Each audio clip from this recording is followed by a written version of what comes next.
personnes. On s'installe plutôt là-bas. Bonjour, un café et un thé s'il vous plaît.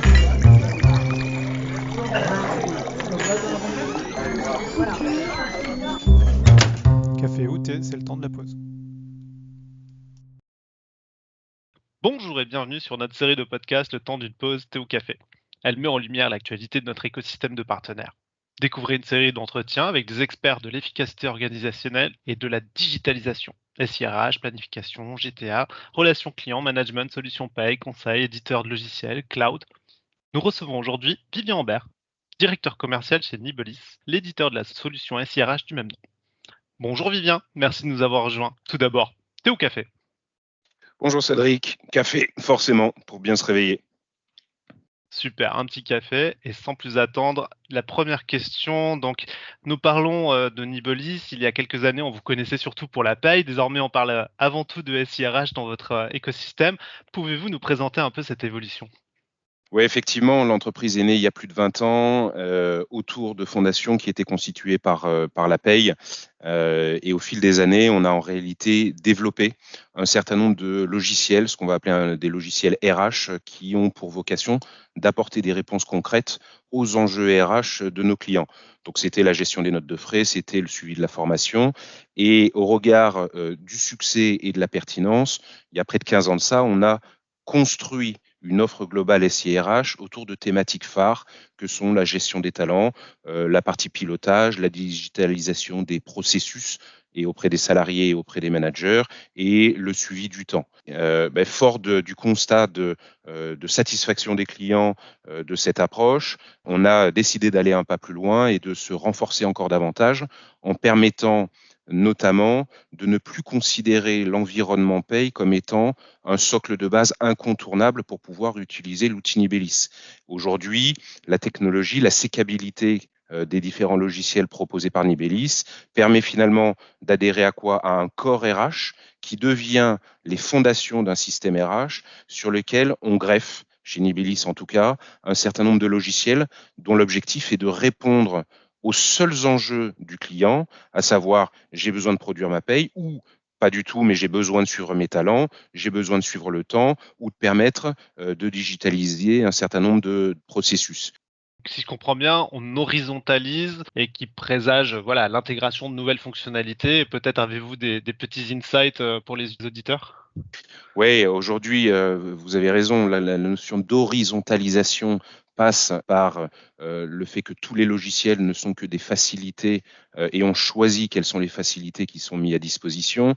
Nibelis est un généraliste global sur l'ensemble de la fonction RH et ce qui devient fondamental quand on est un client, quand on est un utilisateur, c'est la notion de capacité de montage d'interface automatisée pour pouvoir communiquer avec ce qu'on appelle aujourd'hui un écosystème global. Personne ne peut se revendiquer et être le meilleur acteur sur tous les systèmes. Ce qui veut dire que nativement, l'outil tel qu'il a été repensé ces dernières années, c'est un outil orienté autour des API, ce qui va permettre finalement de se connecter aussi bien avec du Holidis qu'avec du 360 Learning et d'autres outils sur lesquels effectivement on va vouloir finalement garantir une fiabilité des données transmises et une facilité d'utilisation des utilisateurs. Qui dit offre parle aussi d'avantages utilisateurs, de profils à adresser. C'est parfois difficile d'adresser des besoins de tous les utilisateurs à la fois et parfois tous en même temps. Comment intégrez-vous les différents services et besoins qui reflètent cette complexité pour chaque organisation ? Alors effectivement, c'est un point important et dans votre question, il y a un terme qui est finalement l'élément le plus important qui cadre et qui oriente les développements. C'est la notion d'utilisateur. C'est-à-dire qu'aujourd'hui, un outil doit être totalement prioritairement orienté dans l'utilisation facilitée d'un système. Et c'est dans ce cadre-là, finalement, que les outils se doivent d'être développés. Je parle de Nibelis, je parle de Holidis, je parle de finalement tous ces acteurs du marché où on prend en compte la notion d'ergonomie, où on prend en compte la notion de je réduis le nombre de clics avant d'aller valider n'importe laquelle de mes demandes. La particularité de la RH, c'est que pour faire évoluer un système, il n'y a pas que l'utilisateur, il est bien évidemment le client final, mais on a différentes strates qui font évoluer le système. Le premier, c'est l'aspect légal. on parle du légal sur la paye, ça paraît une évidence à tout le monde, mais sur la partie formation, sur la partie suivi du temps, sur la partie gestion des entretiens, notamment professionnels, on a un législateur en France. Alors, tant mieux pour nous, éditeurs, qui est très imaginatif et qui nous permet de devoir faire évoluer l'outil régulièrement et d'apporter des fonctionnalités complémentaires à nos clients. Le deuxième axe sur lequel on va s'inspirer pour faire évoluer le système, c'est donc l'utilisateur avec un grand U, c'est le client. C'est, peu importe son métier, c'est lui qui va nous dire j'ai besoin d'une fonctionnalité, je trouve que cette fonctionnalité est pas pertinente, elle est trop lourde, elle est trop complexe. Et en tout cas chez Nibelis, on intègre ces demandes dans la roadmap pour pouvoir simplifier au maximum l'outil. Le troisième élément, c'est la notion de tendance marché. Aujourd'hui, on a un certain nombre d'acteurs de référence qui font des analyses pertinentes sur des thèmes très variés et qui vont nous orienter sur les tendances du marché et ça permet d'anticiper sur les développements. Pour terminer, et c'est le dernier étage de la fusée, si je peux m'exprimer ainsi, c'est justement l'utilisateur final. Pourquoi ? Parce que ce soit vous, moi ou nos auditeurs, aujourd'hui, quand on va chercher un applicatif sur nos smartphones, il n'y a personne pour nous dire comment il faut l'utiliser. Et dans la majorité des logiciels qu'on va récupérer, des applications qu'on va récupérer, il n'y a même pas de guide utilisateur. Et c'est dans cette philosophie aujourd'hui que les professionnels de la RH doivent penser leurs outils. Si on déploie un outil et qu'il y a besoin d'une journée de formation pour le salarié, le taux d'adhésion, il est zéro, il est nul, ce qui fait que le projet piloté par la fonction RH, c'est un échec total et retentissant. Donc l'objectif pour nous, c'est côté salarié, manager, mais également côté expert, de pouvoir proposer des outils qui soient dans ce qu'on appelle une technologie, un affichage, une ergonomie en self-learning. Et c'est bien évidemment un élément qui est totalement prioritaire quand on doit développer un outil. Qu'on aborde une offre dans une logique d'application, d'applicatif, si je comprends bien, avec une envie de convaincre par la valeur ajoutée de services, d'accompagnement sur des processus métiers pour les utilisateurs, simplifier leur utilisation au-delà de leur rôle principal. Oui, c'est totalement ça. C'est que de la même manière, la philosophie des outils mis à disposition, les objectifs de ces outils a évolué sur ces dernières années. Pendant longtemps, le fait de mettre à contribution les managers ou les salariés, dans un premier temps, on va dire du développement des outils, ne répondait qu'à l'objectif de décentraliser des tâches et uniquement à cet objectif. Qu'est-ce que ça voulait dire ? Ça voulait dire que je prenais la masse de travail que j'avais au service RH et je le décentralisais auprès des salariés ou des managers. L'objectif aujourd'hui, en 2024, il est tout autre. Parce qu'en réalité, on ne va pas juste décentraliser des tâches, parce que le manager, si on lui rajoute du travail, ce n'est pas très intéressant pour lui, ça ne lui apporte pas de la valeur ajoutée et ça ne permet pas de lui faciliter la vie au quotidien dans son travail. Ce qu'on va vouloir aujourd'hui, c'est d'être plutôt dans une transmission d'informations pour faciliter le travail quotidien des salariés ou des managers. Donc ça a un impact fort sur les outils qui sont mis à disposition, c'est-à-dire qu'on va d'abord automatiser un maximum les tâches qu'on va demander aux managers ou aux salariés de gérer. Ça, c'est le premier élément. Et le deuxième, c'est que l'outil, le logiciel, le service RH dans sa globalité devient pourvoyeur d'informations pour justement permettre aux managers de prendre les bonnes décisions. Quand je fais un entretien, si j'ai accès à tout ce qui est en lien avec les éléments de rémunération, c'est plus facile pour moi de négocier avec le collaborateur sur sa demande d'augmentation. On est justement dans je mets à disposition de l'information, je permets au manager non pas simplement de remplir les obligations légales ou les tâches que le service RH lui demande de traiter, mais bien de réduire ce temps-là et de prendre les bonnes décisions et d'être finalement un acteur qui devient maître complètement de son service ou de son organisation. Une transformation de la data en quelque sorte au profit de l'ensemble des usages de chaque acteur dans son périmètre, quoi. Oui, c'est ça. Et puis la data, c'est aujourd'hui le cœur du système. On parle de RH, mais finalement, c'est globalisé dans l'ensemble des logiciels. Le cœur du sujet, c'est la data. Et comment est-ce qu'on exploite cette data ?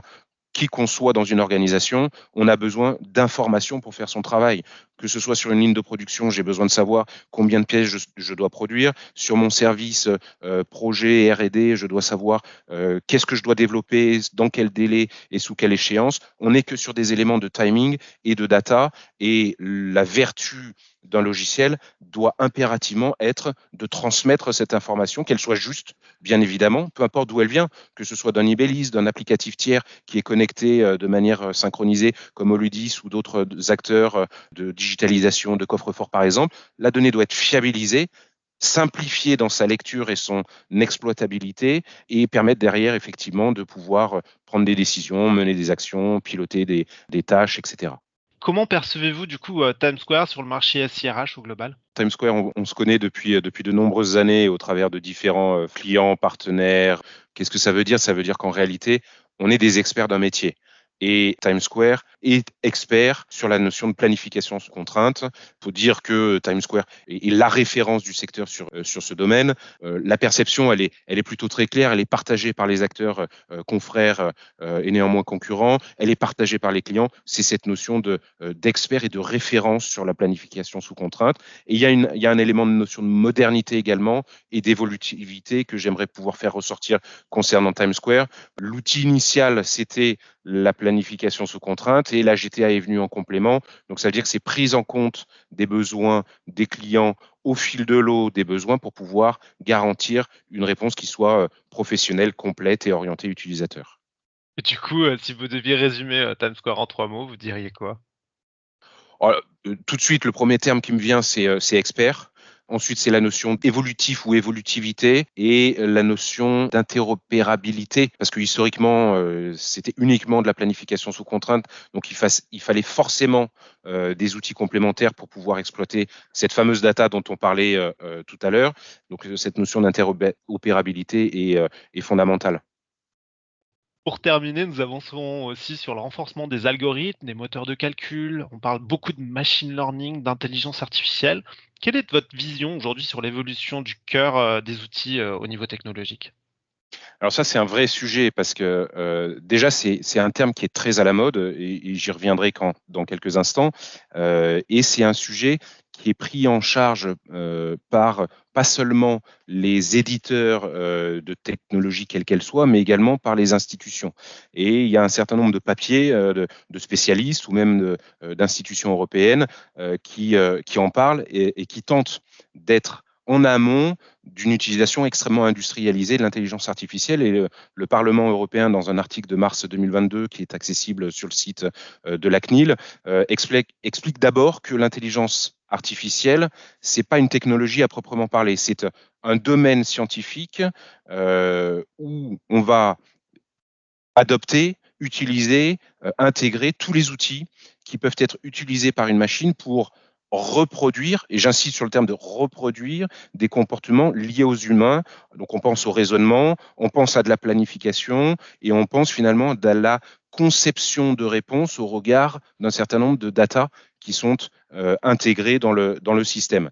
Et c'est important de le rappeler. D'abord, cette notion de reproduction, ensuite la notion de je réalise des tâches en fonction de mes datas d'entrée, c'est-à-dire que finalement, je ne réfléchis pas. Je suis sûr de quelque chose qui est similaire. C'est un vaste sujet, hein, cette intelligence artificielle, et il est tellement vaste que moi, je rigole doucement quand je vois certains acteurs qui disent on encapsule de l'IA alors qu'ils mettent à disposition une FAQ, une foire aux questions, dans lequel il a un moteur de recherche. C'est pas ça de l'intelligence artificielle. C'est juste utiliser les outils qui existent déjà et les exploiter de manière différente. Et c'est pas sous prétexte qu'on y floque le terme d'IA côté marketing que ça devient une intelligence artificielle. Côté Nibellis, par exemple, quand on réfléchit à l'IA, et une fois de plus, tout ne rentre pas dans cette notion de définition théorique que je viens d'exprimer, mais voilà ce qu'on peut y mettre derrière. On va y mettre la notion d'expérience collaborateur avec, par exemple, des assistants virtuels. Tout le monde connaît les chatbots qu'on peut avoir sur différents sites Internet. Là, on commence à s'approcher de certaines fonctionnalités qui ont du sens, qui sont pas juste du marketing, mais vraiment des outils qui facilitent le travail. La notion de matching, donc je fais correspondre une compétence, un créneau horaire de travail avec un besoin exprimé par un service. Dans la planification sous contrainte, ça va être la notion de j'ai besoin de tant de ressources médicales sur tel bloc opératoire, de telle heure à telle heure. Merci de me dire quelles sont les ressources que je peux mettre à disposition, sachant que Pierre, Paul, Jacques, ils sont en congé, ils sont en déplacement ou que sais-je. Donc cette notion de matching rentre aussi dans cette famille d'IA.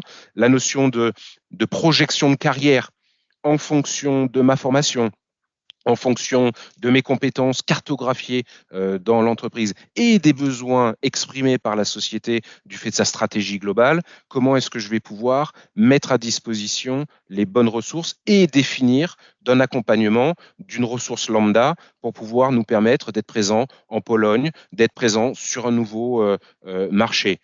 Ce qu'on met également dans la notion d'IA, c'est la notion de, en lien avec la rémunération, par exemple, de pouvoir être équitable, de pouvoir être cohérent dans les rémunérations qu'on propose, cohérent par rapport à l'environnement interne. Facile, on sort les salaires, on analyse. Là où c'est beaucoup plus complexe, c'est de pouvoir digérer toutes ces études qui existent, sur lesquelles on analyse les rémunérations des salariés par secteur, par typologie d'entreprise, par localisation géographique, et de pouvoir dire, OK, moi qui suis localisé dans la Creuse, qui produit tel type de machine-outil, est-ce que je suis bien positionné? L'objectif, bien évidemment, c'est de recruter.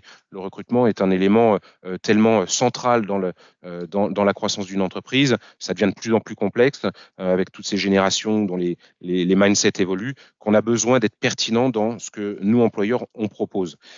Donc l'intelligence artificielle, oui, attention aux effets de mode ou à l'aspect purement marketing.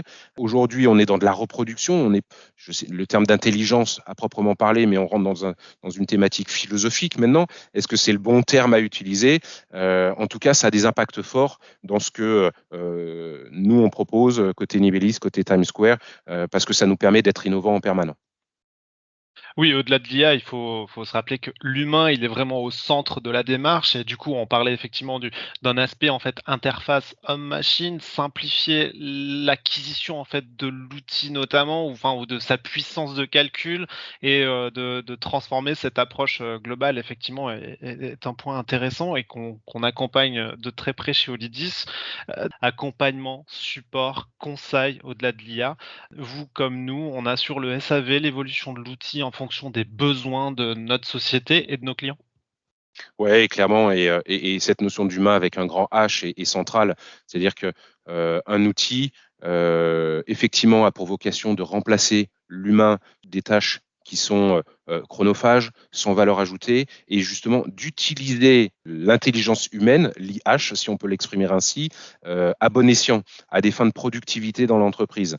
Et cette notion d'intelligence est facilitée parce que les outils sont simples, parce que les outils, effectivement, mis à disposition m'apportent de l'information, ce qu'on se disait tout à l'heure sur le côté descendant des informations transmises. Un éditeur et pas juste un provider d'une boîte logicielle. C'est un fournisseur d'une offre globale avec de la prestation de service, parce qu'à un moment donné, quand on ne sait pas, notamment côté expert, c'est moins vrai côté salarié ou manager, encore que le salarié, quand il ne comprend pas, il appelle son service RH, mais quand on est expert, on a besoin d'avoir un interlocuteur, pouvoir faire son numéro de téléphone direct, de pouvoir lui dire, écoutez, j'ai un problème sur ma planification, j'ai un problème sur mon bulletin de paye, j'ai un problème sur mon plan de formation, comment est-ce que je dois faire? Et cette notion d'humain est importante, et c'est peut-être aussi en lien avec la notion d'ADN des sociétés. Il y a l'humain et il y a aussi où sont localisés ces humains qui rendent le service, me semble-t-il. Une relation de proximité avec nos clients, nos utilisateurs, les donneurs d'ordre en face, effectivement, une compréhension des sujets d'actualité, c'est quelque chose de très important aujourd'hui dans le tissu French Tech. Merci beaucoup Vivien pour cet entretien. Je remercie aussi tous les auditeurs de nous avoir accompagnés et à très bientôt. Merci, à bientôt. Je prendrais bien un thé.